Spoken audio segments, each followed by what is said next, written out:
Hi friend, welcome to my channel. आप सभी को सबसे पहले हैप्पी नवरात्रि। माता रानी आपके और आपके परिवार को स्वस्थ रखे और खुशी प्रदान करे। आपका ये साल भी बहुत अच्छा गुजरे। माता रानी की कृपा रहेगी आपके ऊपर।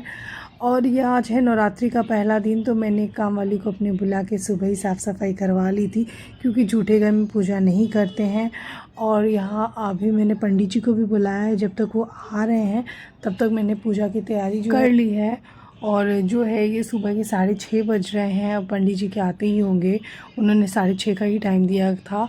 और ये पंडित जी आके तो पहले दुर्गा माँ की मूर्ति स्थापित करेंगे। एक्चुअली हमारे घर में दुर्गा माँ की तस्वीर थी, पर मुझे ना दुर्गा माँ की अद्भुत मूर्ति लेने का बहुत दिन से मन था। और बहुत दिन से मैं दुर्गा माँ की मूर्ति खोज भी रही थी, क्योंकि जितने हाइट में जो है मूर्ति खोज रही थी ना, तो फेस उनका जो है ना थोड़ा क्लियर नहीं आ रहा था, क्लियर नहीं दिख रहा था।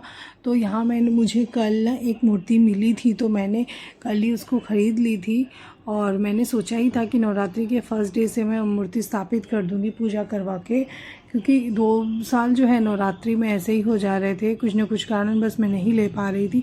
तो यहाँ मैंने वही नई मूर्ति मंगाई है, तो इसलिए मैंने पंडित जी को बुलाया है कि वो अच्छी मूर्ति की प्राण प्रतिष्ठा कर दे और हमारे मंदिर में स्थापित कर दे। यहाँ सबसे पहले पंडित जी ने माता रानी का अभिषेक किया है। दूध, दही, मधु, गंगा जल से माता रानी को स्नान करा के उनको वस्त्र, फूल माला और उनकी जो है ना अस्त्र शस्त्र से उनको विभूषित किया है। और यहाँ पंडित जी ने पूजा स्टार्ट कर दी है। पंडित जी भी मुझे बोल रहे थे मूर्ति आपने जहाँ से भी लाई है बहुत सुंदर है, बहुत भव्य लग रही है।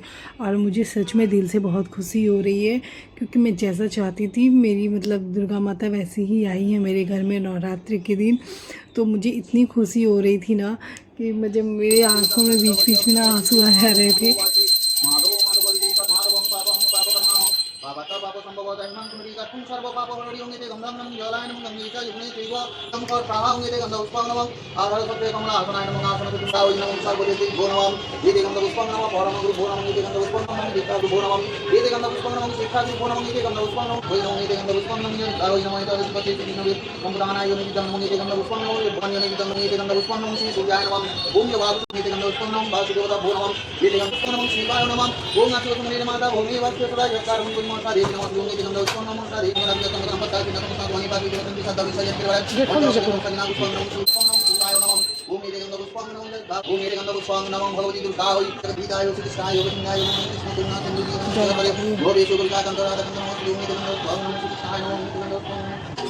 हमारे हिंदू समाज में नवरात्र की बहुत मान्यताएं होती है, और मेरे लिए तो दुर्गा माँ पर आस्था बहुत ज़्यादा है। मैं दुर्गा माँ को इतना विश्वास करती हूँ ना, मेरे हर काम जो है वो ही पूरी करती है। मैंने ना माता रानी की पूजा की फ़ोटो जो है ना वो स्टेटस पे लगाया था व्हाट्सएप के।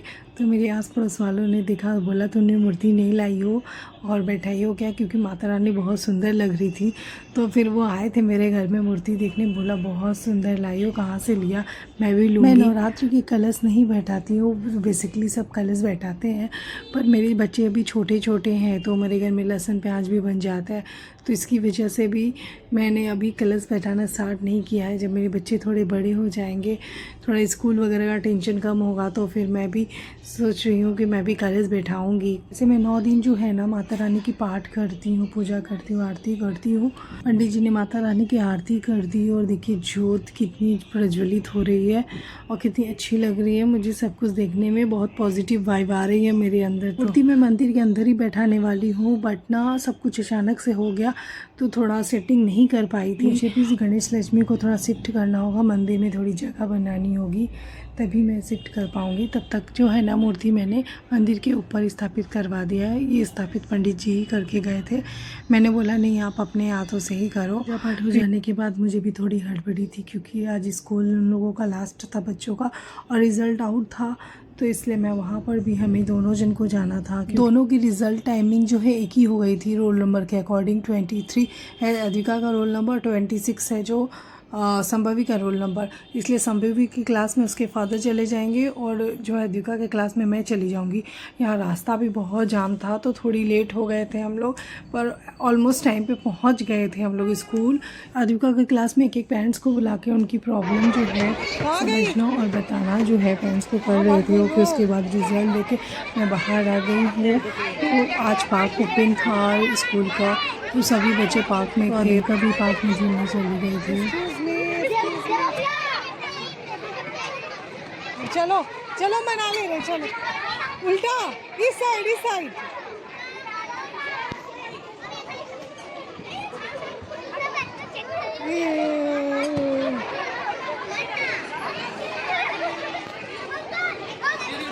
अरे गिर गई उठो।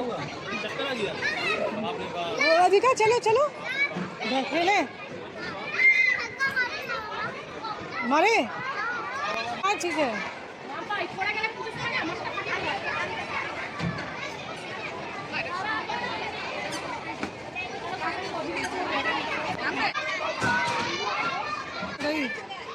देखो कहाँ गई। यहाँ संभवी के स्कूल में जो है बुक का एग्जीबिशन लगा था, तो संभवी देखकर बोली मुझे भी बुक्स वगैरह ख़रीदना है, तो वही देख रही थी, इसलिए हम थोड़ा वेट कर रहे थे। और यहाँ जो है बिलिंग के लिए जो लाइन लगी हुई थी, तो संभवी ने फाइनली 2 बुक्स लिए थे अपने, मैथ्स के और इंग्लिश के, तो उसने वही जो है बिलिंग के लिए लाइन लगाया था। उसे हम थोड़ा अकेले छोड़ते भी हैं कि ये थोड़े एक्टिव हो, ये खुद से सब कुछ करे। और यहाँ ये जो है दुर्गा जी की तस्वीर है ना, ये अधिका ने बनाई थी, तो वही दिखा रही थी कि मम्मा ये मैंने ड्रॉ किया था। अधिका ड्राइंग बहुत अच्छी करती है वैसे तो। बाद में फटाफट घर आ गई, चेंज करके मैं फटाफट लग गई अपने किचन में लंच की तैयारी करने। तो यहाँ मैं बना रही हूँ बासंती पुलाव। ये बेसिकली एक बंगाली डिश है, और ऐसा नहीं है कि सिर्फ बंगाल में चलता है, अदर सिटी में भी ये बनाते हैं। ये बहुत सिंपल एंड टेस्टी डिश है, जिसके लिए मैंने यहाँ पर ड्राई फ्रूट्स, पनीर लिए हैं। और ये मैंने पहले जो है एक गमले में पानी गर्म कर लिया, उसमें मैंने कुछ गोटे गरम मसाले, दालचीनी, इलायची, लवंग वगैरह सब डाल दिया है। और पानी गर्म होने के बाद मैंने इसमें चावल भी डाल दिए हैं। ये बासमती राइस है, ये एक्चुअल बासमती राइस में ही ये पुलाव बनता है। और चावल में मैंने रिफ़ाइंड ऑयल भी डाला है, क्योंकि चावल एक दूसरे से चिपके नहीं। और यहाँ मेरी चावल बन चुकी है, तो मैंने फिर एक कढ़ाई गरम किया, उसमें भी मैंने 1 चम्मच रिफ़ाइंड ऑयल डाला। उसमें मैंने पहले तेज़पत्ता डाला, फिर उसके बाद छोटे छोटे पनीर के जो मैंने क्यूब्स किए थे वो भी डाल दिए थे। वो थोड़े लाल हो गए थे, फिर मैंने उसमें 1 चम्मच घी डाला। फिर उसके बाद मैंने काजू किशमिश भी डाल दिया, और थोड़ा रोस्ट करूँगी मैं इसी कढ़ाई में। फिर उसमें नमक ऐड कर लूँगी। नमक वगैरह ऐड करने के बाद चलाने के बाद थोड़ा सा हल्का सा रोस्ट हो जाए जब, अब मैं इसमें चावल भी डाल दूँगी। और चावल भी मैं थोड़ा इसे अच्छी तरीक़े से पकाऊंगी। देखिए मेरे एक भी चावल जो है एक दूसरे से चिपके नहीं है। यही पुलाव बनाने का मेन ट्रिक है। अगर आपकी चावल ख़राब हो गई ना, तो श्योर है आपका पुलाव भी ख़राब हो जाएगा, और गीला हो जाए या कच्चा रह जाए तो भी टेस्ट अच्छा नहीं आएगा। अब यहाँ इसमें मैंने गोल मिर्च, नमक और गरम मसाला पाउडर ऐड ऑन किया है। अब मैं इसे अच्छी तरीके से चलाने के बाद थोड़ा इसको भी रोस्ट करूँगी। जब चावल थोड़ा मैं फ्राई करने के बाद लास्ट में मैंने इसमें जो कलर्स यूज़ किया है, ये है बिरयानी कलर। और इसमें मैंने थोड़ा चीनी भी डाला था, जो इसी में घुल गई थी, क्योंकि थोड़े पुलाव जो है ना ये हल्की मीठी सी होती है। फिर मैंने इसे फाइनली थोड़ा इलायची एसेंस डाला है और केवड़ा जल डाला है। अब मैं इसे अच्छी तरह से चला के धीमी आंच पर फिर मैं इसे ढक के रख दूँगी। और फिर यहाँ मैंने ना इसके साथ ना है जो पनीर कोफ्ता बनाया था, पर उसकी रेसिपी जो है ना डिलीट हो गई।